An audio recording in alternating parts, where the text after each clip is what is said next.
lo que voy a platicar el día de hoy es sobre un ecosistema económico, lo que pasó en el 2020 y el 2021, lo que en mi visión se espera de crecimiento para el 2022 y los que son los motores de la economía mexicana para poder avanzar en nuestro crecimiento económico. Y por último, a manera de conclusiones, una breve reseña. Primero que nada, quisiera yo plantear un contexto, siempre lo hago en el sentido de qué es un ecosistema económico, cuáles son los actores principales que intervienen en una economía.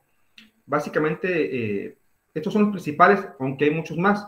Estamos hablando del gobierno, estamos hablando de las empresas, del sector externo, en este caso el comercio, y las empresas que se dedican al comercio internacional sobre todo, y las familias.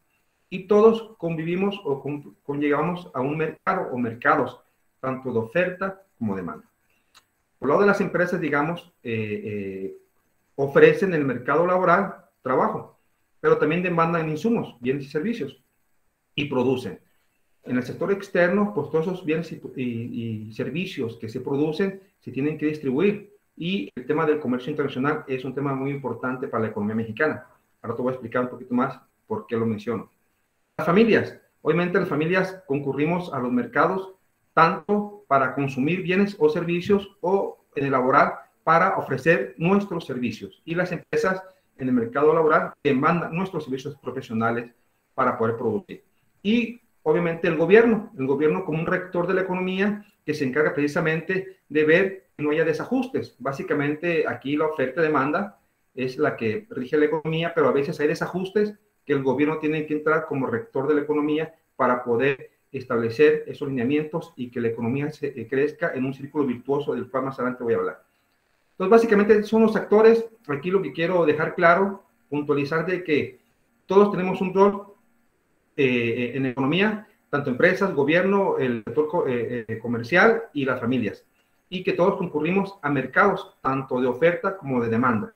Y esa interacción entre estos actores y entre los mercados se mide a través de un indicador económico que se llama PIB, Producto Interno Bruto, que es la suma expresada en valor monetario de todo lo que genera una economía. Entonces, cuando hablamos de PIB, hablamos precisamente del comportamiento de este ecosistema económico, ya sea de un país, de una región, de una zona, de un gobierno, es decir, de cualquier entidad en un ecosistema económico, lo podemos expresar en Producto Interno Bruto para manejarlo en indicadores económicos.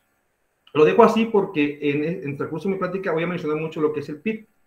Miren, por ejemplo, para ver cómo se comportó la economía en el año del confinamiento del COVID, digamos que el mundo, a nivel mundial, la economía cayó en un 3.2% comparada con 2019. Es decir, la economía del mundo, todo lo que se generó en el mundo económicamente, bienes y servicios, producción, distribución, consumo, etcétera, etcétera, cayó en un 3.2%, expresado en valores del Producto Interno Bruto. En el caso de México, México cayó en menos 8.3%, la queda fue mucho más grande. Y como ustedes saben, las actividades se dividen por sectores. El sector primario, que tiene que ver con agricultura, ganadería, pesca, lo básico, cayó en menos 0.5%, comparado esto el 2020 con el año pasado. Fue las actividades primeras son las que menos cayeron. ¿Por qué? Porque el confinamiento COVID permitió que hubiese todavía producción de alimentos, ganadería, pesca, etcétera. Eso no se detuvo. Se detuvieron las actividades que se consideran no esenciales. Donde más pegó fue en las actividades secundarias, que tienen que ver con la industria, la maquilación, la producción de productos, de mercancías. Cayó en casi 10%. Y las actividades terciarias cayeron en casi 8%, que tienen que ver con las terciarias, con comercio y servicios básicamente. El turismo, por ejemplo, ¿no? Que cayó de manera muy significativa. Bueno, así medimos los economistas de manera referencial el crecimiento o caída de una economía en valores del Producto Interno Bruto, que repito, es la suma de los bienes y servicios que genera una región o un país. En el caso a nivel estatal, se usa el indicador trimestral de la actividad económica estatal, que es como el PIB, pero realmente es digamos, el PIB, pero del Estado. En este caso, Baja California, el año 2020, comparado con 2019, cayó en menos 5% su economía, donde las actividades primarias pegaron bastante fuerte, en menos 11.6%, las secundarias menos 4.7% y las terciarias en 5%. Es decir, la economía mundial cayó, la economía mexicana cayó y la economía estatal cayó. Si esto lo graficamos, tanto la economía nacional como la economía estatal, lo convertimos a tasas porcentuales para poderlas comparar, porque una economía mexicana de todo el país, en términos absolutos, pues no es equiparable con una entidad. Sin embargo, para efectos de medir la evolución de la economía, lo convertimos a tasas porcentuales y vemos la tendencia. Aquí, más allá de los números, lo que quiero que vean es la tendencia. Vemos que aquí a la izquierda son tasas porcentuales. Está el cero a mitad y el PIB nacional, que es el que le acabo de comentar, cómo evolucionó, está en una línea verde, y el ITAE, que es el, digamos, el PIB estatal de Baja California, cómo evolucionó, está en línea azul. Doctor, A partir del primero... Perdón la interrupción, pero no vemos tu pantalla, tu presentación. Perdón, a ver. Que no vemos la presentación. ¿Ahí no se ve esta? No. Hay que ponerle compartir pantalla. Perdón, a ver, déjeme otra vez. Para poder seguirte en la visualización de las gráficas, por ejemplo, que nos estabas describiendo. A ver.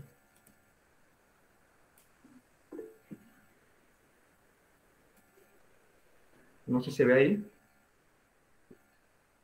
¿No se ve? No, es la otra, la flecha, junto a la manita, la flecha que dice presentar ahora. ¿Pantalla completa? No, ventana, presentar una ventana. Si gusta, yo la cargo. Perfecto, por favor. Sí. Mil disculpas, ¿eh?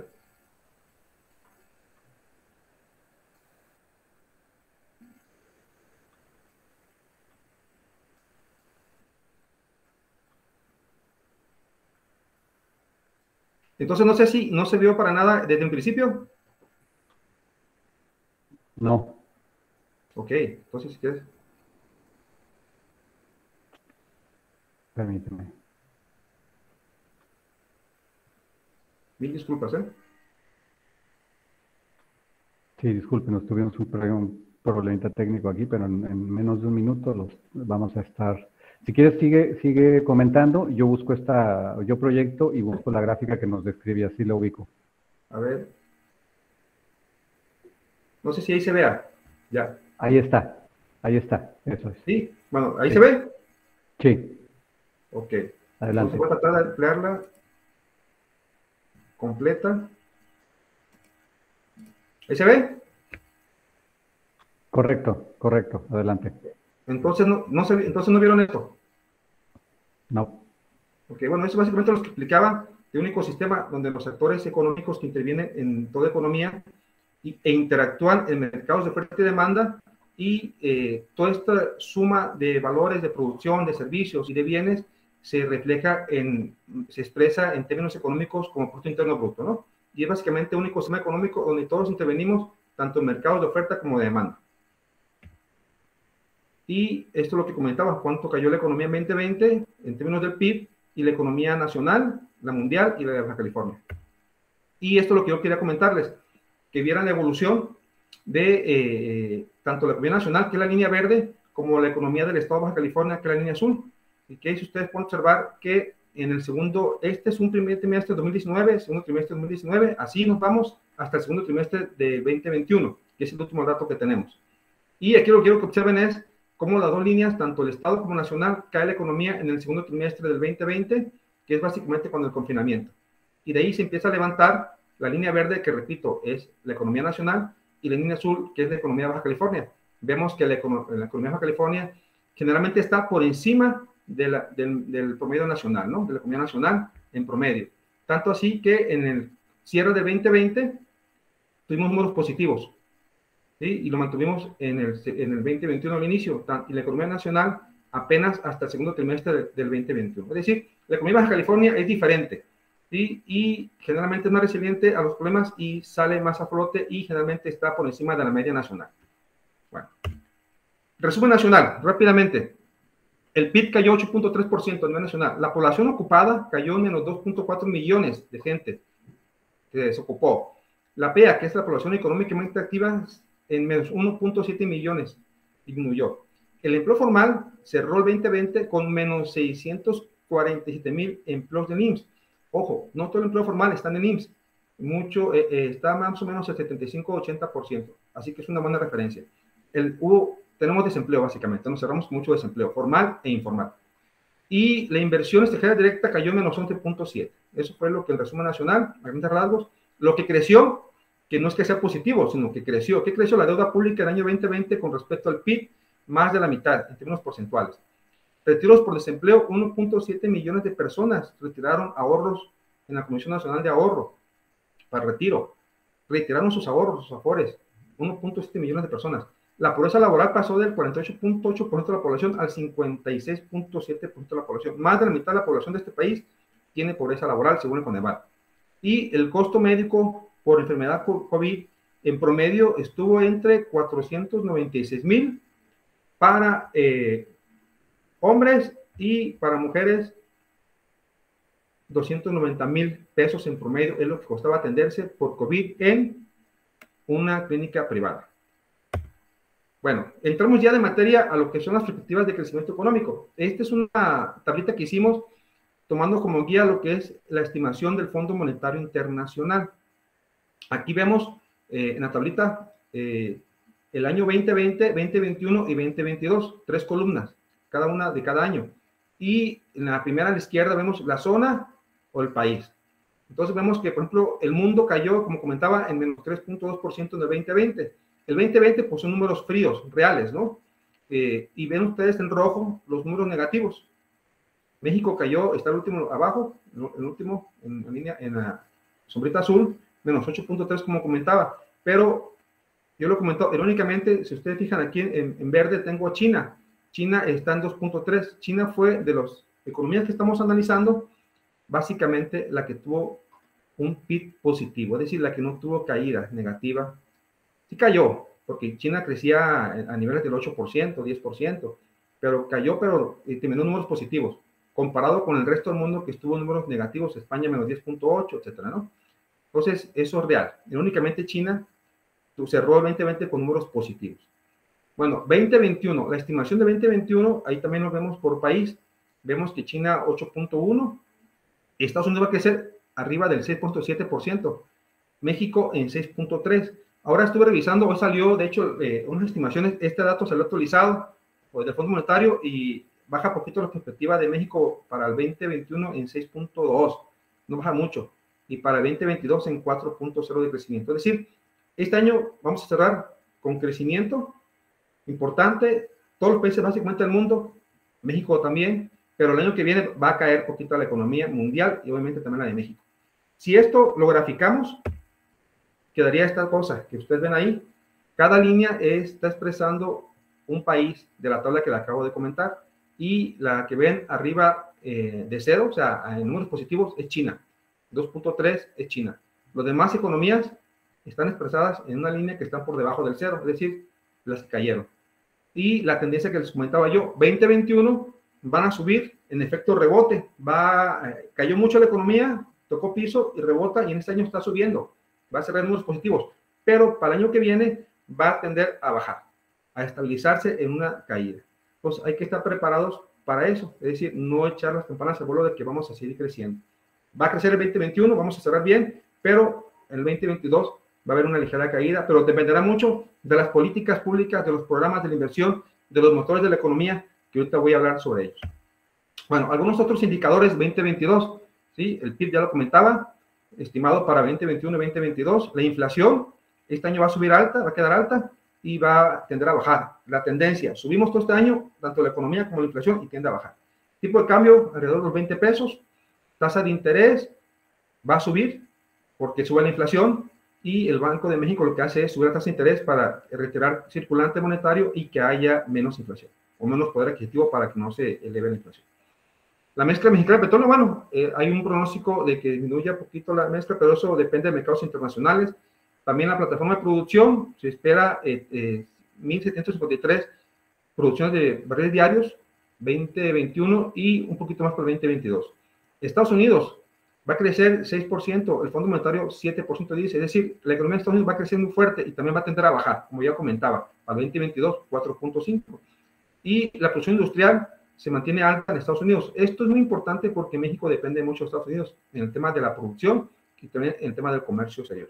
Estos son algunos indicadores, ¿no? Obviamente todo esto es puede cambiar acorde a las circunstancias políticas, económicas, naturales, puede cambiar. Estas son las expectativas que tenemos en algunos indicadores en cuanto al 2021, cómo cerramos, y 2022, cómo va a estar la economía comportándose. Reitero, sube este año 2021 y tiende a bajar el año 2022. Los motores de la economía, para entender un poquito más, estamos hablando que a nivel mundial la economía tiene dos motores principales, que es el consumo y la inversión. Pero ¿cómo funcionan estos? Bueno, el consumo, al haber consumo, hay demanda de bienes y servicios, demanda agregada, digamos, los economistas. Al haber demanda de bienes y servicios, pues tiene que haber producción. Y en la producción, que empieza uno a generar, a producir, tiene que haber distribución, que es el comercio. Y para que haya todo eso, tiene que haber inversión. ¿Sí? Y al haber inversión, pues tienen que generarse empresas. Y las empresas, pues, generan empleos. Y los empleos generan ingresos para las familias, del ecosistema que le comentaba yo al principio de mi presentación. Y los ingresos hacen que las familias tengan poder adquisitivo y por lo tanto hay consumo. Entonces aquí estamos hablando de un círculo virtuoso que está generándose por el lado del consumo y por el lado de la inversión. Entonces puede ser que haya consumo de manera natural y genere economías, o puede ser que en momentos de crisis, como luego en Estados Unidos, con el tema keynesiano de que el gobierno invirtió y generó economías a través de la inversión. Es decir, este círculo virtuoso se puede generar por parte del consumo o por la parte de la inversión. Son los dos grandes motores de la economía a nivel mundial, consumo e inversión, y así funciona a grandes rasgos esa cadenita de, digamos, círculo virtuoso. Vamos a ver el motor, que es el consumo.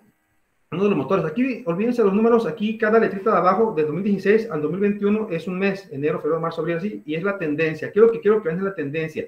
Cómo iba la tendencia del consumo, ¿sí?, familiar, y cae a partir de abril, mayo del 2020, ¿sí?, y empieza a levantarse junio, agosto. Ven la tendencia, y ahorita, pues, en julio, que es el último dato de INEGI de 2021, vemos cómo se está estabilizando, pero muy diferente a como cayó el año pasado, ¿no? Es natural.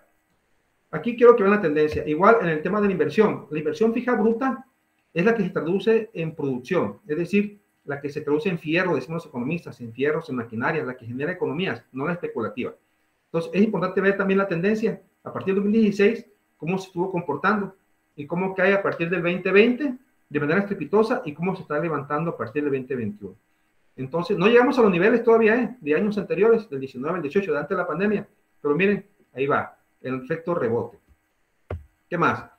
Las remesas son importantes. Yo las considero motor porque van a ayudar al consumo y a la inversión. El año 2019 fue un año muy significativo porque hubo ingresos históricos en México por remesas.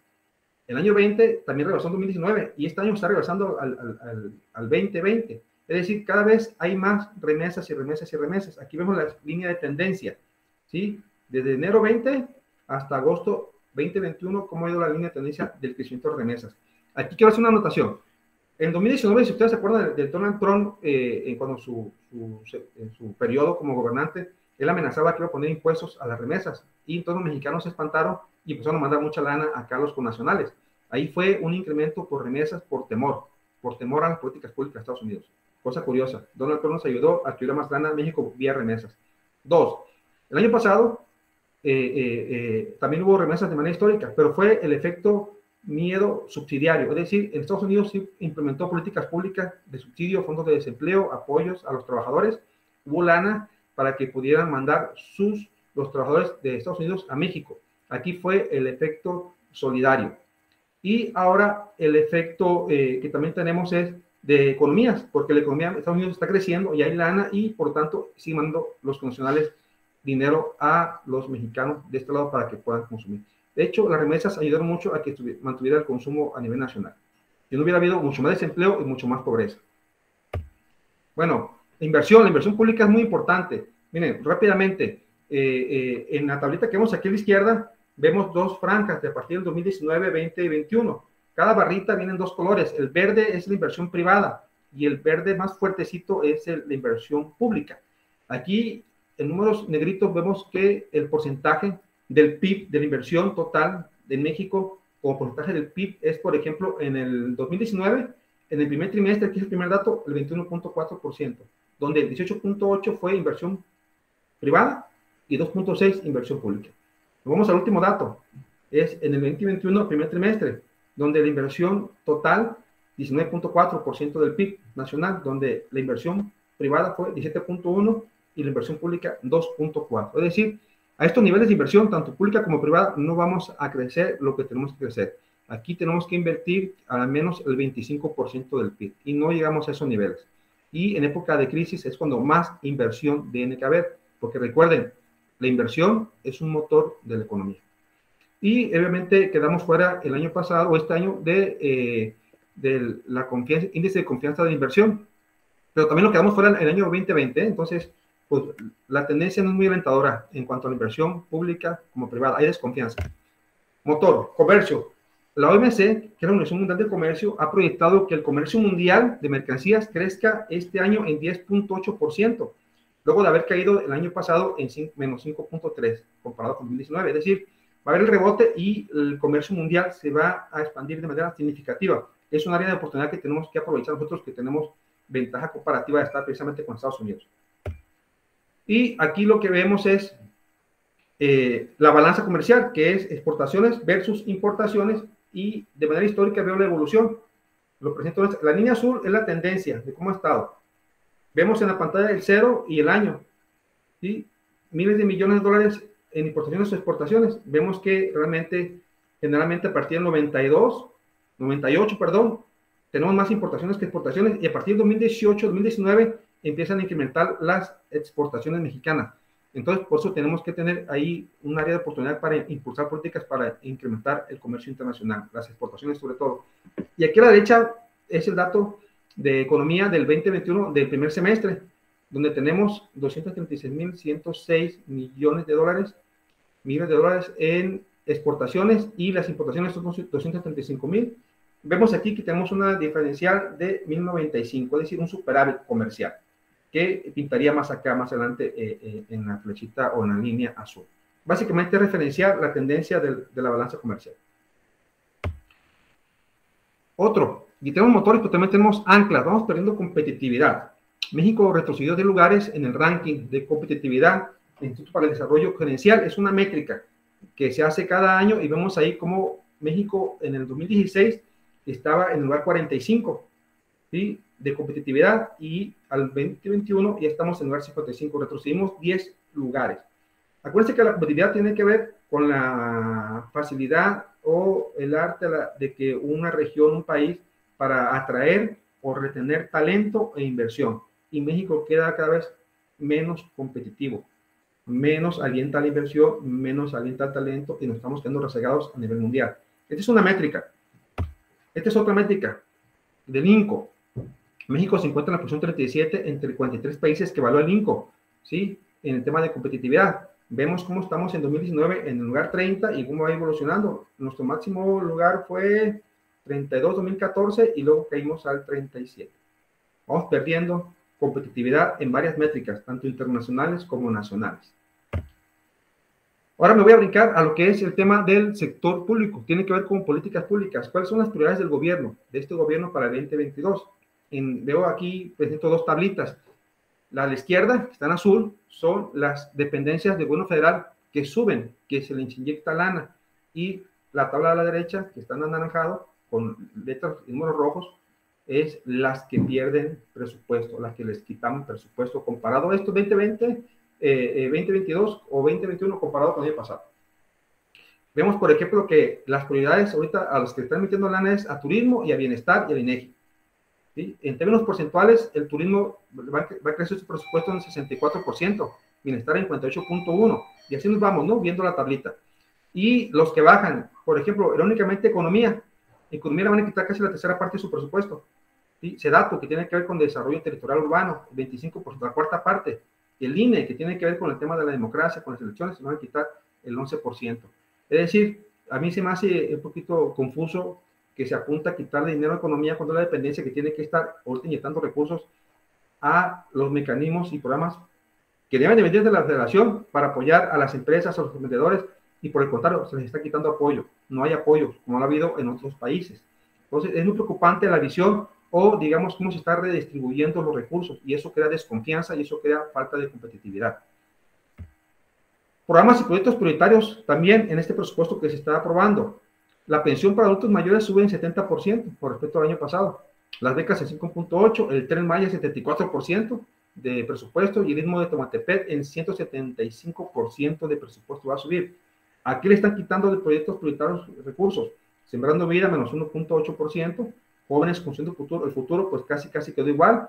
El aeropuerto, pues el 98% ya de presupuesto, ya prácticamente ya está listo, entonces ya tiene mucho presupuesto para el aeropuerto. Y Dos Bocas, pues le quitaron el 3.6.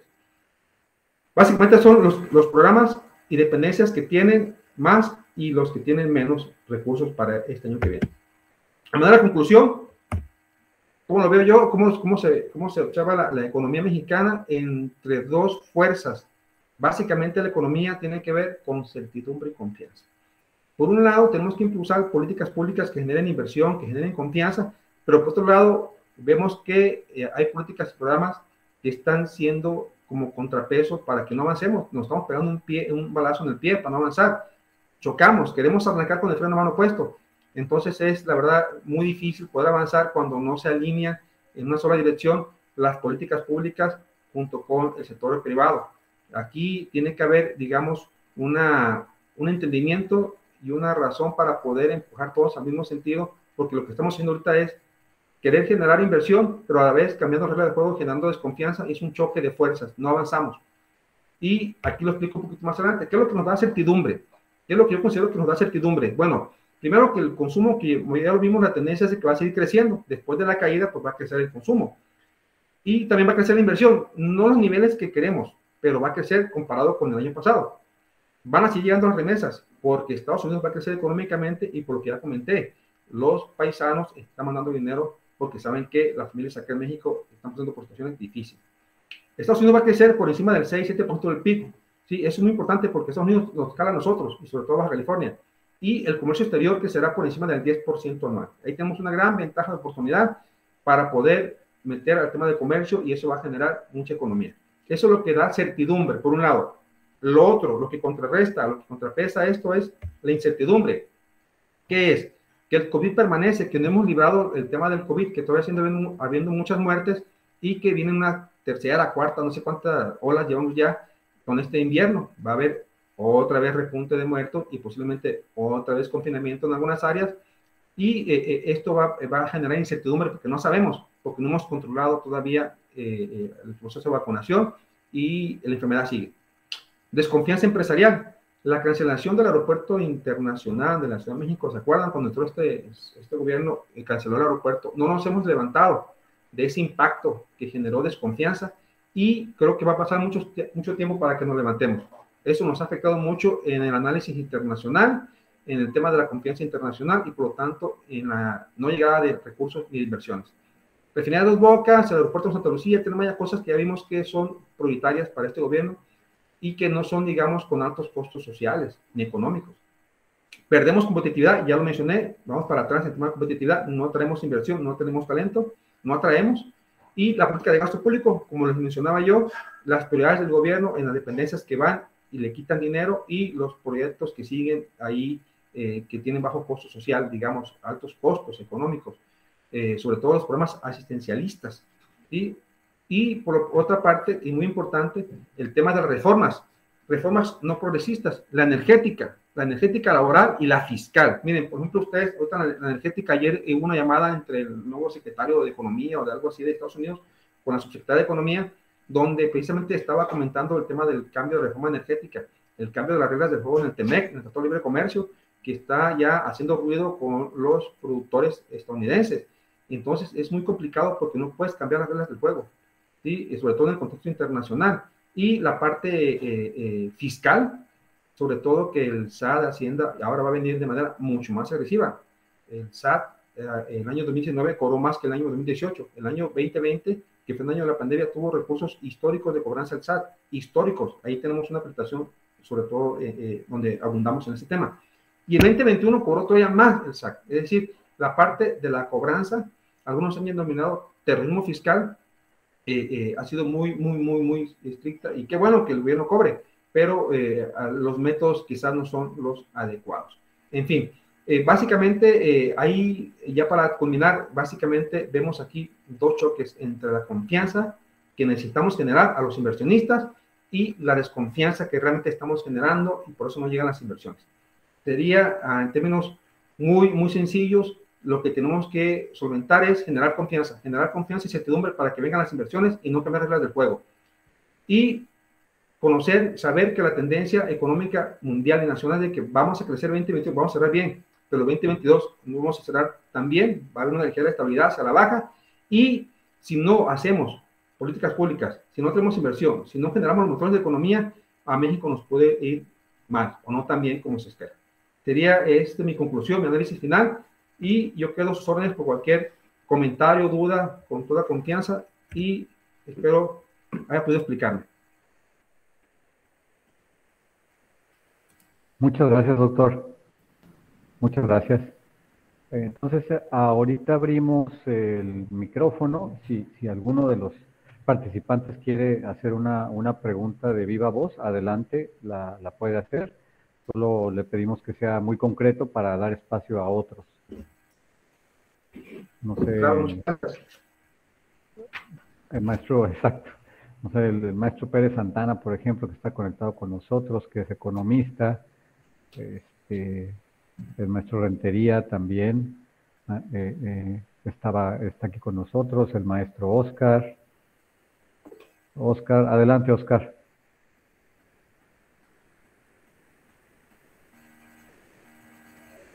¿Qué tal? Muy buenos días, doctor Domingo, excelente presentación, le felicito. Mi nombre es Oscar Flores Fraga, un gusto saludarle. Y pues en dos sentidos va una pregunta al respecto de las proyecciones y perspectivas económicas. Se dan rumores de que para el 2022 pudiera darse un mayor endeudamiento por parte del gobierno, sobre todo en la parte para utilizarlo para gasto público. Yo creo que esa parte sería muy preocupante, sobre todo si sería en ese sentido lo que se utilizarían los recursos. Y en cuanto a las directrices que se utilizaron para los criterios generales de la política económica, en cuestión de los ingresos, ¿usted lo ve que vamos por buen camino con estas iniciativas de ley, sobre todo los proyectos prioritarios que se vienen? Y si en específico nos beneficiaría la región, sobre todo con el cambio que tenemos en el gobierno del estado y que acabamos de hacer el cambio en el gobierno del municipio. Estos serían mis comentarios. Gracias. Claro que sí. Mucho saludarte, Oscar. ¿Cómo estás? Un placer saludarte. Igualmente. Sí, el endeudamiento, en términos del PIB, como pagamos deuda en dólares, con el tipo de cambio, pues se ajusta, ¿sí? Puede ser más o menos acorde al tipo de cambio. Realmente la política del presidente no ha sido endeudarse, ¿sí? Que tampoco sea malo pedir deuda, sobre todo si vas a generar economías, pero la política del presidente no ha sido endeudarse. Entonces, esa más que nada se va ajustando en términos de los pagos comprometidos en dólares, porque la deuda se maneja en dólares, ¿no? Entonces, esa sería por un lado. Los criterios, igual. Otro de los criterios que ha manejado el presidente, que se ha respetado en este nuevo análisis de presupuesto, es de que no va a crear impuestos ni va a subirlos, ¿sí? Igual, no se da mal que subieran impuestos, aunque no se den popularmente. ¿Por qué? Porque hay que establecer obra, hay que hacer infraestructura, hay que generar economías. Aquí el problema no es tanto incluso de la eficiencia que yo manejaba del SAT. El SAT ha sido eficiente en los últimos años. Esta administración lo que tiene es que el SAT, Hacienda, es muy bueno para recaudar a través del terrorismo fiscal, como le quieren llamar, de invitaciones, de cartas, de intimidación, de ven, regúlate, te doy chance. Es decir, el gobierno, este gobierno federal que entró, ese sexenio, lo que va ha sido muy eficiente en la recaudación. Por cada peso que el SAT invierte en fiscalizar a las empresas, obtiene 134, 135 pesos. Dime si eso no es eficiencia. ¿Qué hacen? Pues obviamente le meten más dinero a la fiscalización y por tanto tenemos niveles históricos de recaudación del SAT 2019, 20 y 21. Y seguramente usando las mismas prácticas en la que viene. Es un tema muy interesante. Incluso ya está la propuesta de que todos los de 18 años tengan RFC, porque el SAT va a tenerlos a todos bien registrados. Y cualquier cosa que hagas, ahí te van a agarrar. Entonces, son políticas muy agresivas. Pero bueno, yo no estaría en desacuerdo con que fuese eficiente la recaudación y que fuese eficiente la recaudación estatal, municipal, de todos. Aquí el asunto es de que en las prioridades del gasto público, como bien tú lo comentabas, yo no veo que haya, digamos, un apuntalamiento, una visión de generar economía, sino que hay una visión de asistencialismo, de querer tener más dinero, no para generar obra, para generar inversiones que hagan que la economía y que todos podamos, a través de un método de oferta y demanda, crecer, sino vemos ahí de que el gobierno quiere recursos para poder mantener sus programas asistencialistas y sobre todo para proyectos que muchos han denominado que no debieron de haberse ejecutado y que son, digamos, de un bajo costo económico, que no van a generar mucha economía. Entonces aquí, repito, yo no vería mal que el gobierno tuviese ingresos. Lo que sí tenemos que estar todos atentos es de que el gasto público se ejecute de manera muy focalizada a generar economía, sobre todo donde venimos de un estancamiento, una caída histórica económica. Entonces no vemos, comentaba, no llega ni al 20% la inversión, donde la mayoría, el 17-18% es privada, y ha caído porque hay desconfianza. Y el gobierno que debería estar invirtiendo para generar obra, generar economías, no lo está haciendo en el momento donde debe de hacerlo. Entonces, yo no vería mal que el gobierno recabara bien lo que fuese, pero que fuese para invertir en obras y programas, proyectos que generen economía, que nos saque del hoyo, y no lo está haciendo. Esa no es la visión, es más la visión asistencialista. Entonces, es lo preocupante, ¿no? Eso sería mi visión, como yo estoy viendo las cosas, cómo se están dando, ¿no? No sé si me expliqué, mi amigo. Sí, completamente. Muchas gracias. Y a ti, Oscar. Muy bien. Gracias, maestro Oscar. ¿Alguien más por aquí que tenga algún comentario? Veo que también está conectado un buen amigo, Jorge Morfín, de Telcel. El coordinador de ingeniería, el maestro Vidrio, quiere participar. Adelante, maestro. Maestro, pues primero muchas gracias por compartirnos esta conferencia.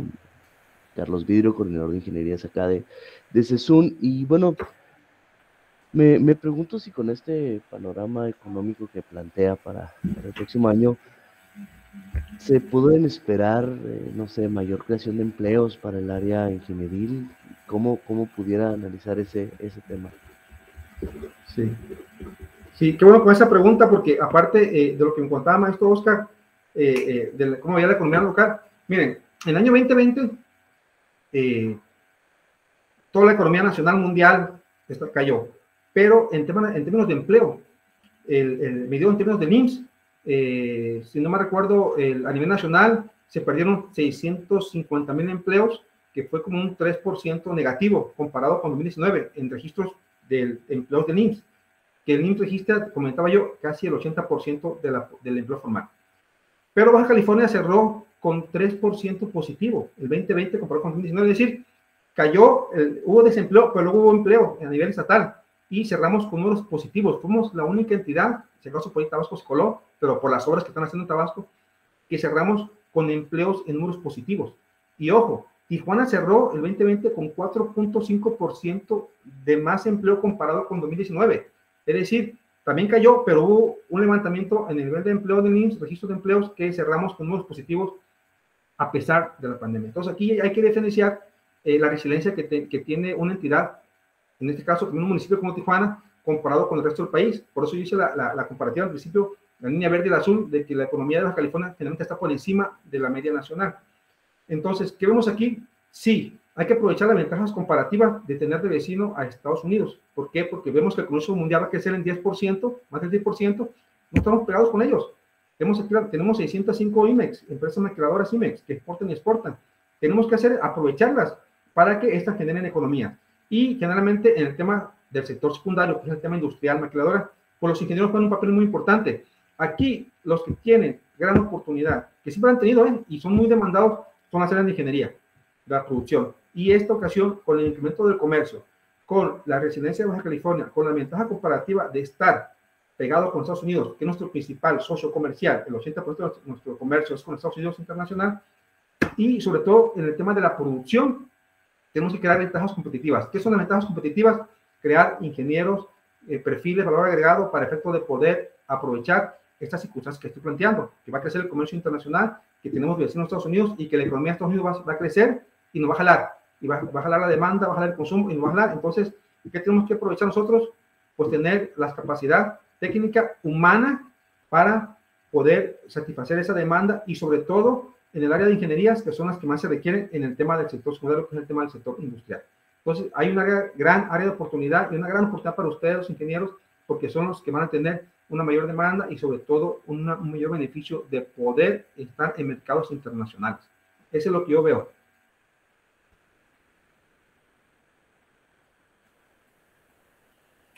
Muy bien, gracias, doctor. Gracias a ustedes. ¿Algún otro comentario? Aquí le agradecen su... No, muchas gracias a ustedes por sus preguntas y todas sus órdenes, ¿eh? Cualquier cosa, con toda confianza, por favor. Muy bien, escucho que alguien abrió su micrófono, no sé si quiera participar.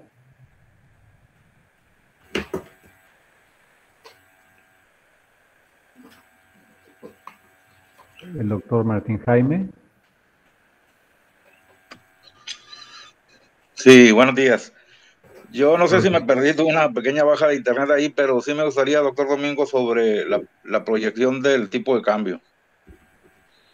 Ok, tipo de cambio, según analistas, estamos alrededor de 20 pesos, ¿sí? 22, 23, por ahí venía una filmina con el tipo de cambio para este año y año que viene, no va a cambiar mucho, 20. Pero miren, aquí recuerden de que al final de cuentas, el mercado financiero es un mercado muy voluble. Cualquier cosa que pase de incertidumbre política, etcétera, va a cambiar el tema financiero. Puede que haya algo, alguna mañanera que el presidente diga algo y que los mercados se espanten y ¡pum! Se nos va el dólar, ¿no? Que realmente el término correcto es de que el peso, nuestra moneda, se aprecia o se deprecia con respecto a la moneda de referencia que es el dólar. No es que el dólar suba o baje, no, o sea, nuestra moneda se aprecia o se deprecia. Pero en términos coloquiales decimos, pues el dólar subió, está caro. Está estable ahorita, porque la política macroeconómica ha sido estable, ha sido responsable, ha sido seria. Entonces no tenemos otro problema de eso. Pero repito, todo depende de la certidumbre o incertidumbre. La economía tiene que ver mucho con la certidumbre o incertidumbre y básicamente en el tema de tipo de cambio, en el tema del financiero, monetario. Muchas gracias, doctor. Gracias. Gracias, doctor. Tenemos tiempo para una o dos preguntas más. No sé quién aquí de los presentes si quisiera aprovechar y preguntarle o hacer algún comentario al doctor. No sé, la maestra Eda, que también la veo por aquí conectada.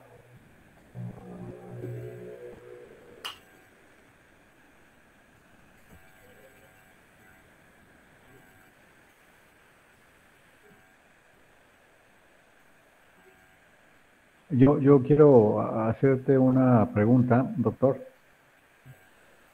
Échale de mano. Vienen cambios de gobierno locales. Ya entró un nuevo ayuntamiento en el caso de Tijuana y el 1 de noviembre entra la gobernadora electa, Marina del Pilar.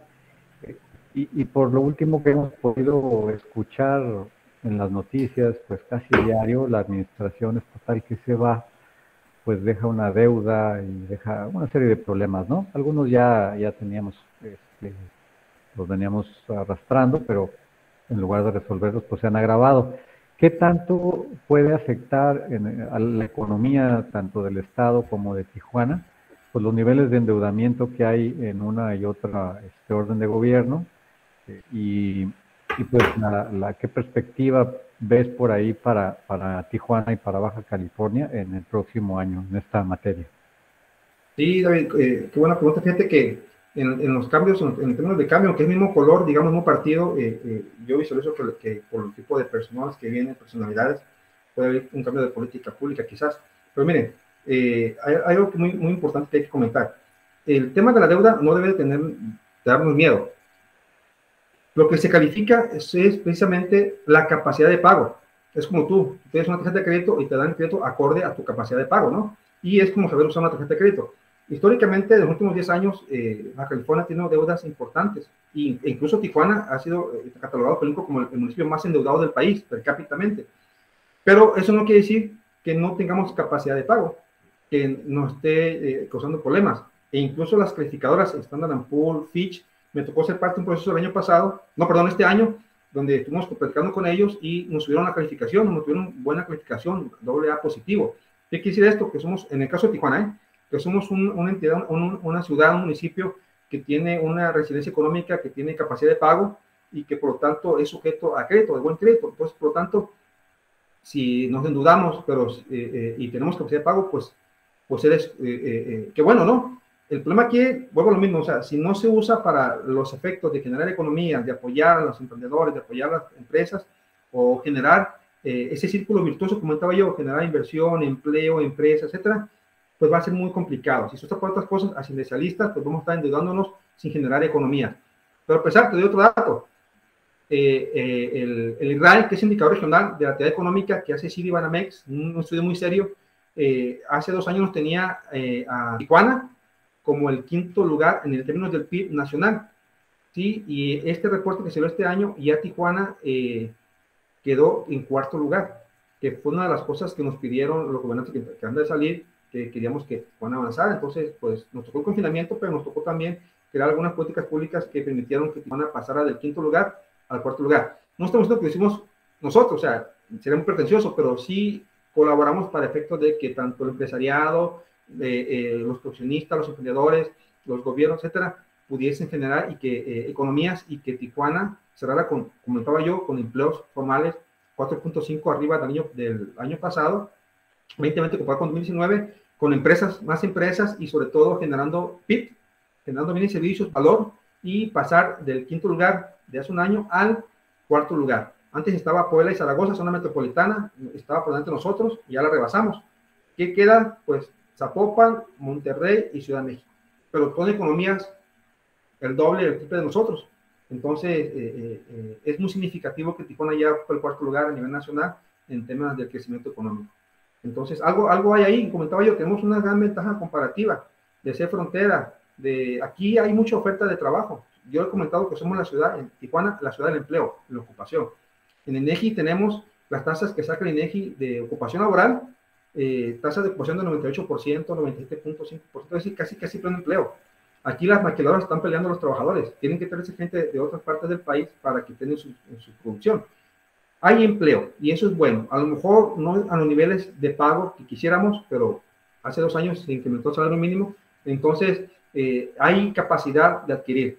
Entonces, yo creo que esa dinámica económica que tiene Baja California, sí, pero en particular Tijuana, nos da una gran área de oportunidad, repito, para poder incursionar en otros mercados. En el tema de ingeniería, ya comentaba, pero también en todos los temas de proveeduría, porque el motor que yo veo principal, sobre todo para nosotros como región, es el tema del comercio internacional. Tenemos más que nada esa gran ventaja que comparado por ejemplo, con el centro del país, con Yucatán, con el sureste. Aquí tenemos a unos metros a Estados Unidos y es nuestro principal socio comercial. El 80% de nuestras exportaciones están con ellos. ¿Qué tenemos que hacer? Facilitar la producción, distribución y el consumo de eso. Entonces, hay que aprovechar eso, hay que tener servicio. Y no es de ahorita, siempre ha estado. Nomás que hay que aprovechar políticas públicas y eso, si bien compete al gobierno federal, establecer las políticas públicas en temas macroeconómicos, en temas de relaciones internacionales, nosotros a nivel local, estado y municipio, sí podemos crear las ventajas competitivas, crear las condiciones para que las empresas maquiladoras, para que las proveedurías, empresas pequeñas y MIPYMES, que subcontratan a estas empresas, tengan la capacidad de poder sumarse a ese mercado exportador. Eso sí lo podemos hacer a nivel local y ahí también tenemos que trabajar tanto el gobierno como empresarios, incluso con universidades como ustedes, que pueden generar ese perfil de educación para aprovechar eso. O sea, tenemos que visualizar el mercado, cuáles son las ventajas que nos ofrece el mercado y las ventajas que se pueden dar. El tema del COVID nos enseñó mucho, el tema digital, el tema de lo que estamos haciendo ahorita, antes no se hacía mucho. Entonces tenemos que empezar también a visualizar cómo viene el mercado, las tendencias y nosotros podemos sumar a esas tendencias económicas para aprovechar nuestras ventajas y nuestras capacidades. Eso sí lo podemos hacer a nivel local. Muy bien, muchas gracias, doctor. Y pues aquí levantó la mano el maestro Vidrio, esa sería la última pregunta. Gracias, maestro. Pues yo de nuevo me surge con esto que comento una duda que quizás se sale un poco del tema que se ha venido manejando, ¿no? Dentro de las ingenierías que me toca coordinar, tengo 3, es la ingeniería industrial, la ingeniería en desarrollo de software y la ingeniería en multimedia. En el sentido de la ingeniería en multimedia, digamos que un campo muy importante pues es justo facilitar esta comunicación o esta innovación de cómo podemos mejorar pues los nuevos procesos a distancia, ¿no? Que nos ha correspondido, o que más bien la pandemia pues aceleró. Hacia allá íbamos, pero se vieron acelerados por la pandemia. Sin embargo, hay un campo muy importante para la multimedia, que es el entretenimiento, la creación artística y cultural. Definitivamente como país hay un sesgo importante en cuanto a considerarlos o no una industria. Quisiera saber pues cuál es ahí su visión sobre este campo. Sí, de repente, no, yo creo que tiene toda la razón. Comentaba yo, hay que reconocer el mercado, incursionarse, renovarse o morir, ¿no? Si nosotros no reconocemos los mercados, no nos podemos integrar a esa dinámica, vamos a quedar fuera. Comentamos, hace 20, 30 años Tijuana era la capital de la televisión. ¿Se acuerdan? Las televisiones grandotas esas, aquí producíamos todo eso. Pero la tendencia fue hacer las televisiones planas, digitales, todo ese tipo de cosas, ¿no? Y nuestra producción no cambió. Entonces, Asia, Estados Unidos, empezaron a hacer esos complementos y se fueron a la producción de televisiones para allá, y ya nosotros aprendimos la lección después. Entonces, a eso me refiero. Si nosotros no reconocemos las tendencias, cuáles son las circunstancias, el contexto de cómo está el mercado internacional mundial, vamos a quedar fuera. Tenemos que reconocerlo, pero sobre todo tenemos que trabajar en saber incorporarnos en los perfiles de producción de las ingenierías, más allá de cómo las tengamos limitada, industria, no. Para mí, lo que genere es una industria, el conjunto de empresas que genere es una industria, y aprovechar esa dinámica de cómo va la tendencia mundial y cómo voy a poder yo colocar a mi mano de obra calificada, porque eso es un valor agregado, una ventaja competitiva, la mano de obra calificada. La ventaja comparativa que tenemos es ser vecinos de Estados Unidos. La ventaja competitiva es crear valor humano, laboral, perfiles, con la capacidad mundial de poder incursionarse en esos mercados. Y usted ya acaba de mencionar cuáles son las áreas donde hay de oportunidad que usted ya identificaron. Creo que hay más. Yo no soy experto en el tema, pero creo que lo que aquí, mi punto es que tenemos que identificar el mercado, las tendencias y actuar en consecuencia. Esa sería mi humilde opinión al respecto. Muchas gracias. Gracias, doctor. Pues justo a las 11 terminamos con su conferencia. Le agradecemos mucho a nombre del rector de CESUN Universidad su participación en este ciclo de conferencias, y no sé si ven la pantalla que estoy compartiendo. Okay. Sí, muchas gracias. ¿Se ve la pantalla que comparto? Sí, sí se ve. Muchas gracias por el reconocimiento. Ahí está el reconocimiento que le otorga CESUN Universidad al doctor Domingo Ramos Medina por su participación en la conferencia Perspectivas Económicas para el 2022. El día de hoy, 11 de octubre del 2021, firma el maestro Ernesto Aelo Arbizu, rector de CESUN Universidad. Pues con esto terminamos. Gracias a todo el público que nos acompañó el día de hoy, y nos vemos en la próxima. Tenemos una conferencia justo por empezar en estos momentos, así que salimos del aire para que entre la siguiente conferencia. Muchas gracias, doctor Domingo. Muchas gracias a ustedes y felicidades. Un abrazo. Gracias, igualmente.